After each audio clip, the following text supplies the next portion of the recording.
how many of you have had a problem with this on your Cherokee? If you know what this is and what it looks like, you probably know why you're here searching for this video. And it's because your transmission is leaking right there at the joint that sends coolant up to the radiator, or not coolant, transmission fluid up to the radiator.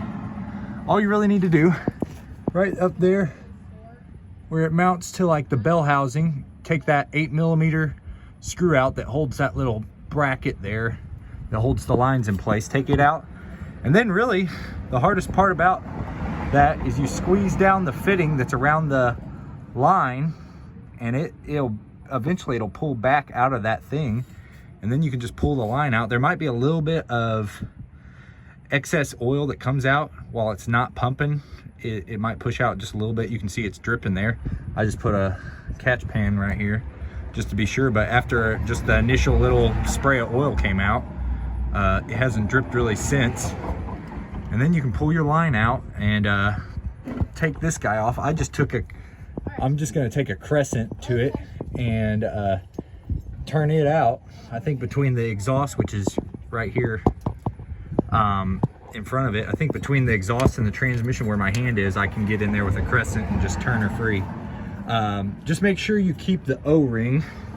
It's a small little guy like this. Just make sure you keep that, maybe even get a new one. It probably wouldn't hurt to have a new one. I think they shrink or crack over time, so it's probably worth getting one. And just stick a new one in with your new part from, I got mine from O'Reilly. I saw you could get from AutoZone. Dorman makes it. And then it comes with this little insert that goes in this end. Good roll around right there. Here's the part that I got exactly.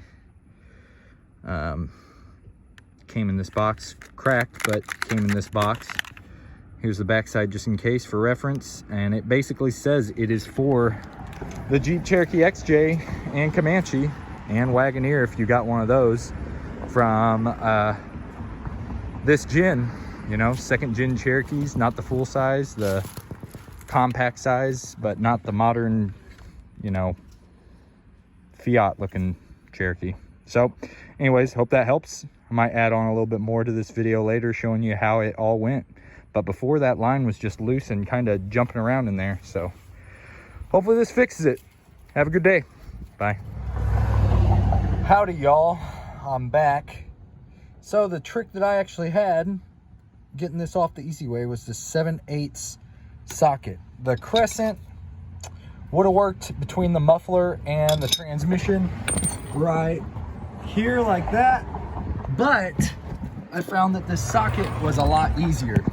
You go up in here, you can get it on the old one once you go, and then I took this big old massive 1/2 inch extension. I just broke it free with the crescent. Then I stuck this thing up in here, like imagine if it went straight in as such. If it went straight in, and I just turned it like this, and it actually pulled that thing out pretty good. And then I started it by hand when I put the new one in, which is in now.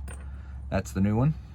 Put him in, and then I put my socket on it, put the extension on, got it up there. And if you pull the socket on the extension just back from the transmission a little bit, where it's just on there about a good 1/2 inch or so, like such, you can get enough of a leverage right here to turn it and tighten it. So I actually did it that way. It was pretty simple. It's up in there. So now we move to the next part, which is the O-ring. I went ahead and had my wife pick me up this new black one. It's a number 6 O-ring. I think it's just a little bit smaller than the original. If not, the original got stretched out over time. But I tried it already and it slips on the line. And then this guy, he was in between the O-ring and the flanged part of the line. So let's see. Let's look. The flange is up in the inside there, right there. So that plastic piece was sitting right here. Here, I'm just gonna go ahead and set it hopefully where you guys can see. So that flanged, that butted up to that, and then the black O-ring was, or the green O-ring originally, it was the last thing on. So, well, I got the black one on once. There it is. So the black one's on. So now we should be able to just stick our line back up in here. Okay. Got it somewhat started. Man, it's hard filming one-handed.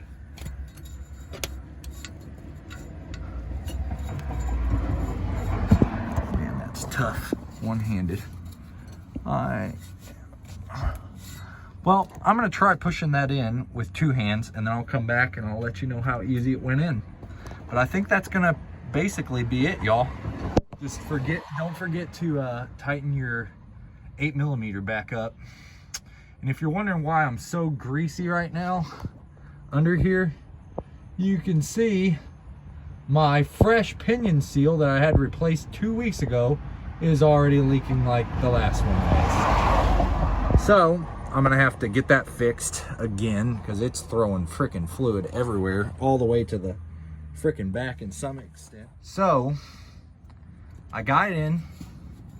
It's good and tight now, like it never was. But going back, I think this little guy, which some of you that's probably more professionalized with this, I think this guy, and I've had this Jeep for 7 years now, I think this guy might have been put in by the previous owner just to limp that old one, this guy, along. I honestly think that. Or when I pulled this one apart, maybe I pulled out a ring with my original one and it was supposed to fit down inside this. I guess it could be a possibility. Let's just see. Well, it doesn't matter. Anyways, with this guy in there, it might have made it, if I ever got that clip in there with this guy as a shim in there, it would have been so tight and sandwiched in there, I might have, I don't know, it would have been a pain in the butt to ever get out again. But it's nice and tight up in here, tighter than it ever was before for sure. And that clip's holding it in there good and snug, so that thing's in there. Now I'm just gonna patch it up by putting my 8mm up there on the bell housing again. And really, I think that's it. And I imagine the one that's up here closer to your neutral safety switch, right back there, I bet this guy right here, I bet he's not much different of a job than the back one is. They're the same exact part number. So if you ever have that one go wrong, you can basically do the same thing I just did. Get you a new O-ring, get you the $7 fitting thing, and usually it comes with its own much nicer looking O-ring than this old wore out one on the old one, and just refresh them. I mean, why not? It's a good simple job. If you see just a little bit of fluid start coming from them, it's worth doing. So hopefully that keeps this transmission going down the road. I plan to actually add a cooler sometime this winter, so next summer there's just a little less heat being produced by this big old Bertha.